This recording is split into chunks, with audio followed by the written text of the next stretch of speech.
ഇപ്പോൾ യുഎൻ പൊതുസഭയിൽ സംസാരിക്കുന്നു തത്സമയം. बहुत बहुत बधाई देता हूं.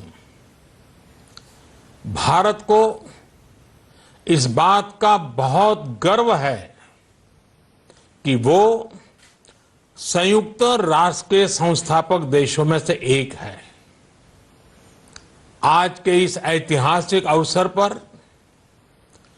मैं आप सभी के सामने भारत के 130 करोड़ लोगों की भावनाएं इस वैश्विक मंच पर साझा करने आया हूं. अध्यक्ष महोदय, 1945 की दुनिया निश्चित तौर पर आज से बहुत अलग थी. पूरा वैश्विक माहौल, साधन, संसाधन, समस्याएं, समाधान सब कुछ भिन्न थे. ऐसे में विश्व कल्याण की भावना के साथ जिस संस्था का गठन हुआ,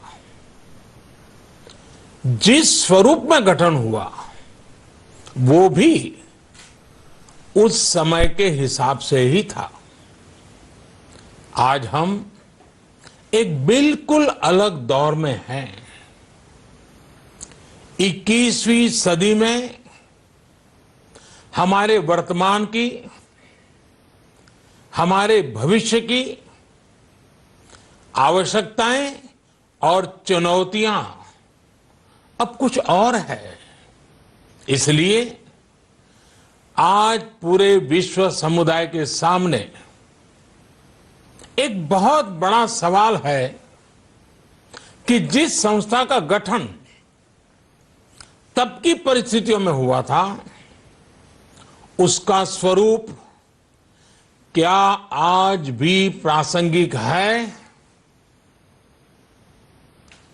सदी बदल जाए और हम न बदलें तो बदलाव लाने की ताकत भी कमजोर हो जाती है. अगर हम बीते 75 वर्षों में संयुक्त राष्ट्र की उपलब्धियों का मूल्यांकन करें तो अनेक उपलब्धियां दिखाई देती हैं, लेकिन इसके साथ ही अनेक ऐसे उदाहरण भी हैं जो संयुक्त राष्ट्र के सामने गंभीर आत्ममंथन की आवश्यकता खड़ी करते हैं. ये बात सही है कि कहने को तो तीसरा विश्व युद्ध नहीं हुआ, लेकिन इस बात को नकार नहीं सकते कि अनेकों युद्ध हुए, अनेकों गृह युद्ध भी हुए. कितने ही आतंकी हमलों ने पूरी दुनिया को थर्रा कर रख दिया. खून की नदियां बहती रही. इन युद्धों में, इन हमलों में जो मारे गए वो हमारी आपकी तरह इंसान ही थे. वो लाखों मासूम बच्चे जिन्हें दुनिया पर छा जाना था, वो दुनिया छोड़कर चले गए. कितने ही लोगों को अपने जीवन भर की पूंजी गंवानी पड़ी, अपने सपनों का घर छोड़ना पड़ा. उस समय और आज भी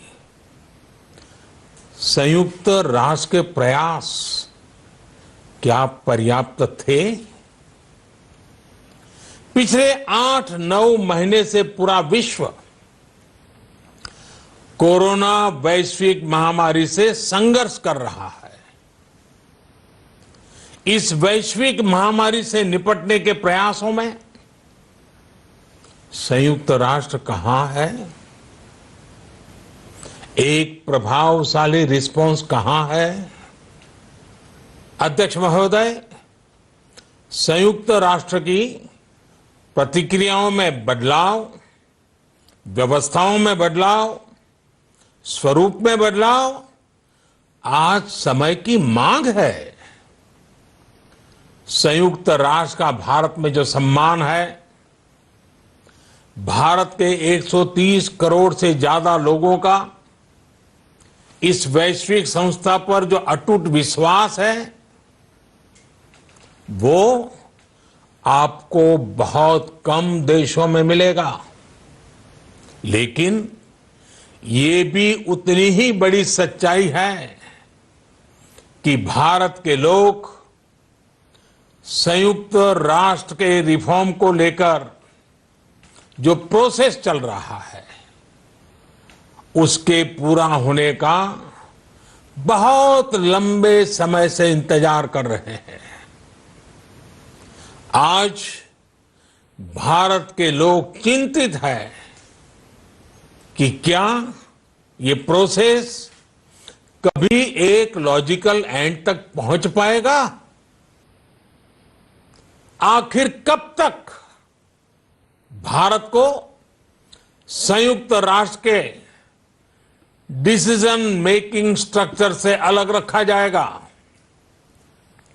एक ऐसा देश जो दुनिया का सबसे बड़ा लोकतंत्र है, एक ऐसा देश जहां विश्व की 18% से ज्यादा जनसंख्या रहती है, एक ऐसा देश जहां सैकड़ों भाषाएं हैं, सैकड़ों बोलियां हैं, अनेकों पंथ हैं, अनेकों विचारधारा हैं, जिस देश ने सैकड़ों वर्षों तक वैश्विक अर्थव्यवस्था का नेतृत्व करने और सैकड़ों वर्षों की गुलामी दोनों को जिया है।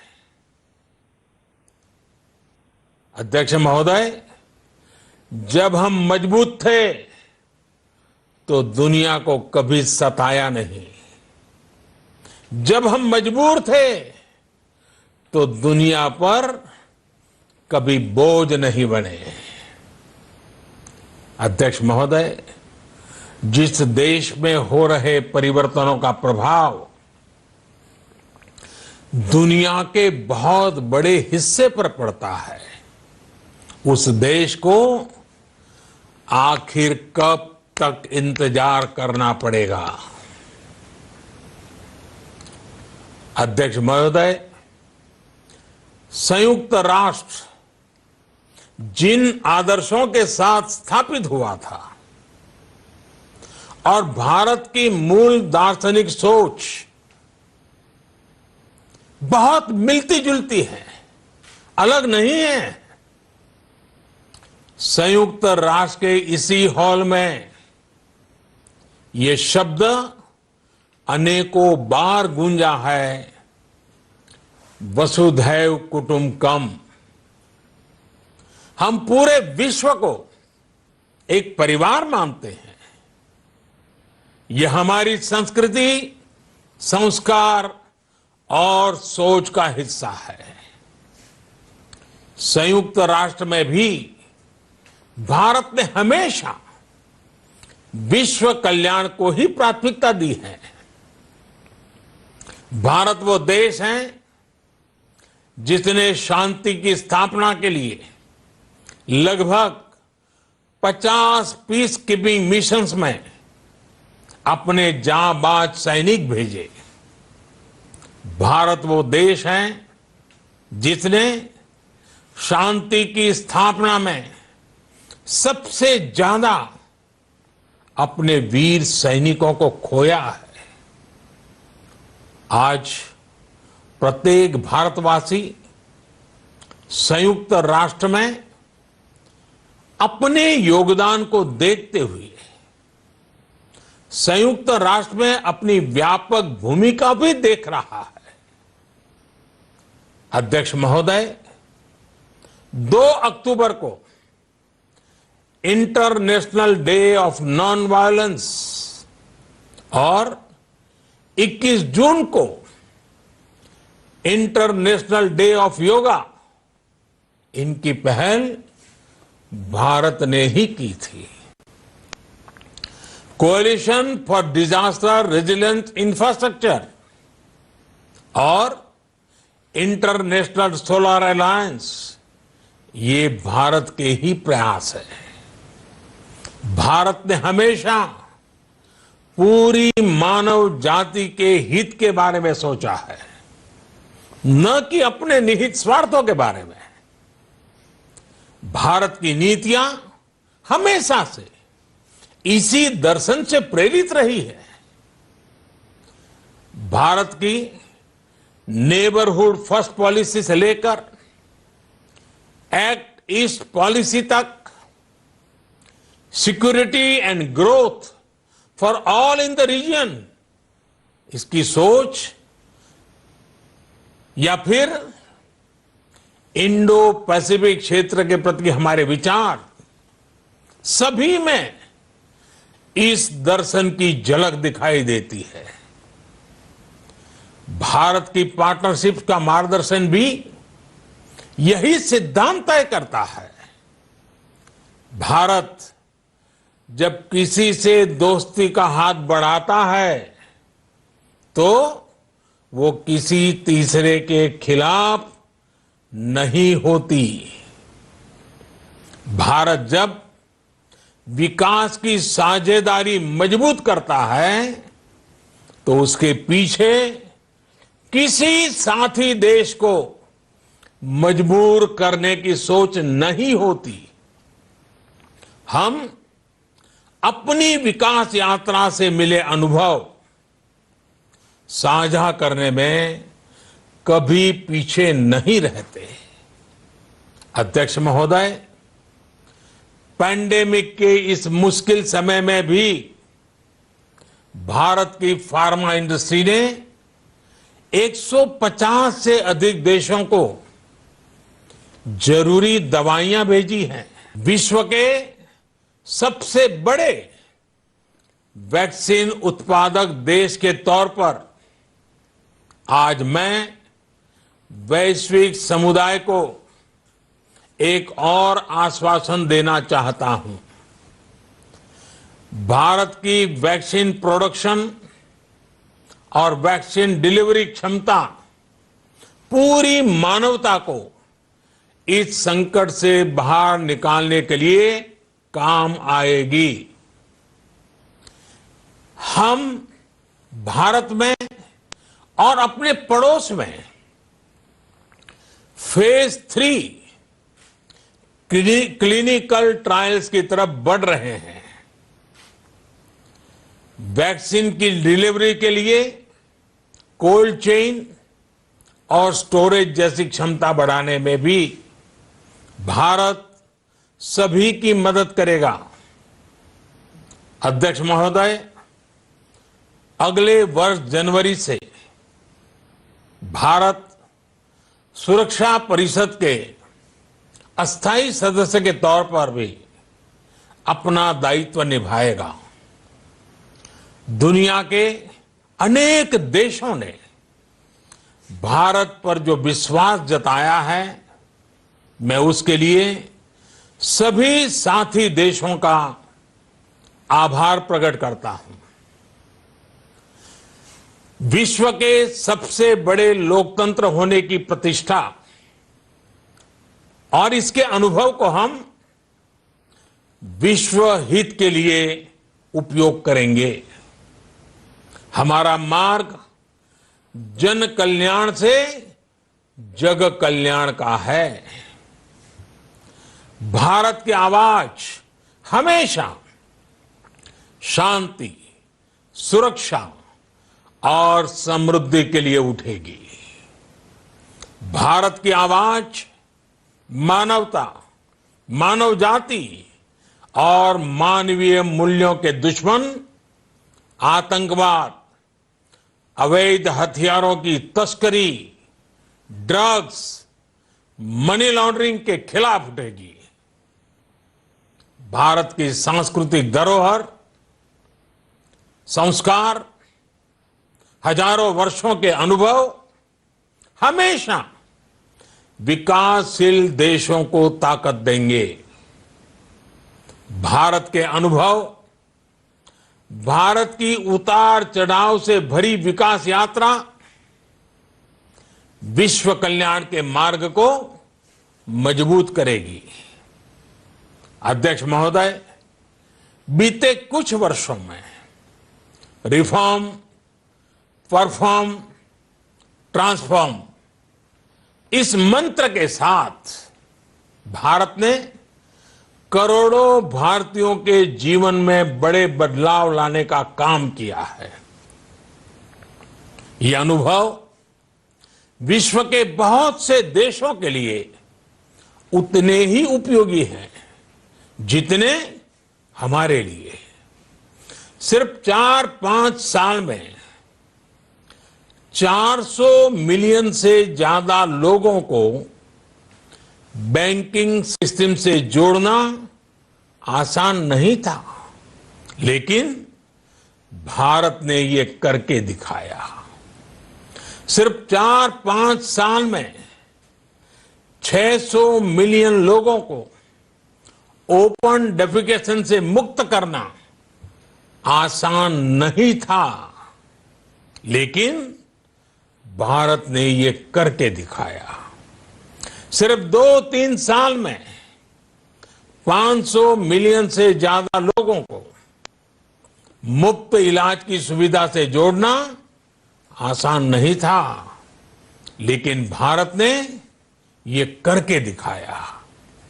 आज भारत डिजिटल ट्रांजैक्शन के मामले में दुनिया के अग्रणी देशों में है। आज भारत अपने करोड़ों नागरिकों को डिजिटल एक्सेस देकर एम्पावरमेंट और ट्रांसपेरेंसी सुनिश्चित कर रहा है। आज भारत वर्ष 2025 तक अपने प्रत्येक नागरिक को टीबी से मुक्त करने के लिए बहुत बड़ा अभियान चला रहा है। आज भारत अपने गांवों के 150 मिलियन घरों में पाइप से पीने का पानी पहुंचाने का अभियान चला रहा है। कुछ दिन पहले ही भारत ने अपने 6 लाख गांवों को ब्रॉडबैंड ऑप्टिकल फाइबर से कनेक्ट करने की बहुत बड़ी योजना की शुरुआत की है। अध्यक्ष महोदय, पैंडेमिक के बाद बनी परिस्थितियों के बाद हम आत्मनिर्भर भारत के विजन को लेकर आगे बढ़ रहे हैं। आत्मनिर्भर भारत अभियान ग्लोबल इकोनॉमी के लिए भी एक फोर्स मल्टीप्लायर होगा। भारत में आज ये सुनिश्चित किया जा रहा है कि सभी योजनाओं का लाभ बिना किसी भेदभाव प्रत्येक नागरिक तक पहुंचे। विमेन एंटरप्राइज और लीडरशिप को प्रमोट करने के लिए भारत में बड़े स्तर पर प्रयास चल रहे हैं। आज दुनिया की सबसे बड़ी माइक्रो फाइनेंसिंग स्कीम्स का सबसे ज्यादा लाभ भारत की महिलाएं ही उठा रही हैं। भारत दुनिया के उन देशों में से एक है जहां महिलाओं को 26 वीक्स की पेड मैटरनिटी लीव दी जा रही है। भारत में ट्रांसजेंडर्स के अधिकारों को सुरक्षा देने के लिए भी कानूनी सुधार दिए गए हैं। अध्यक्ष महोदय, भारत विश्व से सीखते हुए, विश्व को अपने अनुभव बांटते हुए आगे बढ़ना चाहता है। मुझे विश्वास है कि अपने 75वें वर्ष में संयुक्त राष्ट्र और सदस्य सभी देश इस महान संस्था की प्रासंगिकता बनाए रखने के लिए और प्रतिबद्ध होकर काम करेंगे। संयुक्त राष्ट्र में संतुलन और संयुक्त राष्ट्र का सशक्तिकरण विश्व कल्याण के लिए उतना ही अनिवार्य है। आइए संयुक्त राष्ट्र के 75वें वर्ष पर हम सब मिलकर अपने आप को विश्व कल्याण के लिए एक बार फिर समर्पित करने का प्रण लें। धन्यवाद। പ്രധാനമന്ത്രി നരേന്ദ്രമോദി UN പൊതുസഭയിൽ സംസാരിക്കുകയായിരുന്നു. ലോകം പുതിയ വെല്ലുവിളികളെ നേരിടുന്നു. കാലത്തിനൊപ്പം മാറാൻ നാം തയ്യാറാകണം. കോവിഡ് പ്രതിരോധത്തിൽ ഐക്യരാഷ്ട്രസഭയുടെ ഇടപെടൽ അത് ഏത് രീതിയിൽ ഫലപ്രദമായി എന്ന് പരിശോധിക്കണം. കോവിഡിനെതിരെ ഇന്ത്യ മരുന്ന് കണ്ടെത്തിയാൽ ലോകത്ത് മുഴുവൻ അത് ഗുണം ചെയ്യും. ഒരു രാജ്യത്തെ മിത്രമായി കണ്ടാൽ മറ്റൊരു രാജ്യം ശത്രുവാണ് എന്ന രീതിയിൽ വ്യാഖ്യാനിക്കരുത്. തീവ്രവാദത്തിനെതിരെ ഇന്ത്യ എല്ലാ കാലവും ശബ്ദമുയർത്തും. അത്തരത്തിലുള്ള നിരവധി കാര്യങ്ങൾ നരേന്ദ്രമോദി UN പൊതുസഭയിൽ പറഞ്ഞുവെച്ചു. സുർജിത്ത് അയ്യപ്പ ചേരും. സുർജിത്ത്, പാകിസ്ഥാനെതിരെ വിമർശനമുണ്ടാകും, ഇമ്രാൻഖാന്റെ പരാമർശങ്ങൾക്ക് മറുപടി ഉണ്ടാകും എന്ന് പ്രതീക്ഷിച്ചിരുന്നു. പക്ഷേ മോദി അത്തരത്തിൽ അങ്ങോട്ടേക്ക് കടന്നില്ല എന്ന് വേണ്ടേ കരുതാൻ? രഞ്ജിത്ത് സൂചിപ്പിച്ച പോലെ തന്നെ അത്തരത്തിലൊരു പരാമർശം ഉണ്ടായില്ല. ഇന്നലെ ഇമ്രാൻഖാൻ സംസാരിക്കുന്ന ഘട്ടത്തിൽ ഇന്ത്യൻ പ്രതിനിധി ഇറങ്ങിപ്പോകുന്ന ഒരു സാഹചര്യം ഉണ്ടായിരുന്നു. പ്രധാനമായും കശ്മീരിൽ ഉൾപ്പെടെയുള്ള ഇന്ത്യയുടെ നടപടി വിമർശിക്കുന്ന രീതിയിലായിരുന്നു ഇമ്രാൻഖാന്റെ പ്രസംഗം. എന്നാൽ അത്തരത്തിൽ ഉള്ള ഒരു പ്രസംഗത്തിലേക്ക് മോദി കടന്നില്ല. അസംബ്ലിയിൽ പങ്കെടുക്കുന്ന എല്ലാ രാജ്യങ്ങളെയും അഭിവാദ്യം ചെയ്തുകൊണ്ടായിരുന്നു മോദിയുടെ പ്രസംഗം തുടങ്ങിയത്. 130 കോടി ജനങ്ങളുടെ പ്രതിനിധിയായാണ് താൻ സംസാരിക്കുന്നത്. ഐക്യരാഷ്ട്രസഭയുടെ 75ാം വാർഷികം വിവിധ രാജ്യങ്ങളെ സംബന്ധിച്ച് ആഹ്ലാദം പകരുകയാണ്. സഭയുടെ രൂപീകരണ സമയത്തെ ലക്ഷ്യങ്ങൾ ഇപ്പോഴും പ്രസക്തമാണോ എന്ന് പരിശോധിക്കണമെന്നുള്ള ചോദ്യമാണ് പ്രധാനമായും നരേന്ദ്രമോദി ഉന്നയിച്ചത്. ആത്മപരിശോധന നടത്തേണ്ട പല സാഹചര്യങ്ങളും ഉണ്ടായിട്ടുണ്ട്. മൂന്നാം ലോക മഹായുദ്ധം സംഭവിച്ചിട്ടില്ല എന്നത് യാഥാർത്ഥ്യമാണ്. പക്ഷേ ആഭ്യന്തര യുദ്ധങ്ങളും തീവ്രവാദ ആക്രമണങ്ങളും അത്തരത്തിൽ ഭീകരാക്രമണം കൊണ്ട് ചോരപ്പുഴ ഒഴുകുന്ന ഒരു സാഹചര്യമുണ്ട്. ഇങ്ങനെ ഒരു സാഹചര്യം ഉണ്ടാകുമ്പോൾ UN എന്തു ചെയ്തു എന്നുള്ള ചോദ്യം കൂടി നരേന്ദ്രമോദി ഉന്നയിച്ചു. അതോടൊപ്പം തന്നെ ലോകം ഇന്ന് പുതിയ വെല്ലുവിളികളെ നേരിടുകയാണ്. കഴിഞ്ഞ 9 മാസമായി കോവിഡ് ഭീഷണിയിലാണ് ലോകം. കോവിഡിനെ നേരിടുന്നതിൽ ഐക്യരാഷ്ട്രസഭയുടെ ഫലപ്രദമായ ഇടപെടൽ ഉണ്ടായിട്ടുണ്ടോ എന്നുള്ള പരിശോധന വേണമെന്നും നരേന്ദ്രമോദി ആവശ്യപ്പെട്ടു. ഐക്യരാഷ്ട്രസഭയിൽ കാലോചിതമായ മാറ്റങ്ങൾ വേണമെന്നാണ് ഇന്ത്യ ആഗ്രഹിക്കുന്നത്. അതിനായി ഇന്ത്യ കാത്തിരിക്കുകയാണ്. ഐക്യരാഷ്ട്രസഭയുടെ സ്ഥിരാംഗത്വ വിഷയം കൂടി മോദി ഉന്നയിക്കുകയുണ്ടായി. ഐക്യരാഷ്ട്രസഭയിൽ നിന്ന് ഏറ്റവും വലിയ ജനാധിപത്യ രാജ്യമായ ഇന്ത്യയെ എത്ര കാലം മാറ്റി നിർത്താൻ കഴിയും എന്നുള്ള മറ്റൊരു ചോദ്യം കൂടി നരേന്ദ്രമോദി ഐക്യരാഷ്ട്രസഭയുടെ അസംബ്ലിയെ അഭിസംബോധന ചെയ്തുകൊണ്ട് ചോദിച്ചു. UN-ലെ പരമപ്രധാന പദവിക്ക് ഇന്ത്യക്ക് അർഹതയുണ്ട് എന്നും അദ്ദേഹം കൂട്ടിച്ചേർത്തു. അതോടൊപ്പം തന്നെ ലോകത്തെ ഒരു കുടുംബമായാണ് ഇന്ത്യ കാണുന്നത്. അതാണ് ഇന്ത്യയുടെ സംസ്കാരം. ലോകത്തിന്റെ ക്ഷേമവും സമാധാനവുമാണ് ഇന്ത്യ ആഗ്രഹിക്കുന്നത്. ജനക്ഷേമത്തിൽ നിന്ന് ലോകക്ഷേമം എന്നുള്ള വ്യവസ്ഥയാണ് ഇന്ത്യ മുന്നിൽ കാണുന്നത്. അതോടൊപ്പം തന്നെ ഇന്ത്യക്ക് അർഹമായ അംഗീകാരം ലഭിക്കണം. ഇന്ത്യ ഒരിക്കൽ പോലും സ്വാർത്ഥ നയം കാണിച്ചിട്ടില്ല. ഇന്ത്യ ഏതെങ്കിലും രാജ്യവുമായി സൗഹൃദത്തിലാകുന്നത് മറ്റൊരു രാജ്യത്തിന് എതിരോ ഭീഷണിയോ അല്ല. ഈ മഹാമാരി കാലത്ത് അയ്യപ്പത്ത് വിവരങ്ങൾ പങ്കുവച്ചു. പ്രധാനമന്ത്രി നരേന്ദ്രമോദിയുടെ 21 മിനിറ്റ് നീണ്ടുനിന്ന പ്രസംഗം ഐക്യരാഷ്ട്രസഭയിൽ ഉണ്ടായി. അതിൽ കശ്മീർ വിഷയം അദ്ദേഹം പരാമർശിച്ചില്ല എന്നതാണ് ഏറ്റവും പ്രധാനപ്പെട്ട ശ്രദ്ധേയമായ കാര്യം. വാർത്താ ബുള്ളറ്റിൻ പൂർണ്ണമാകുന്നു. നമസ്കാരം.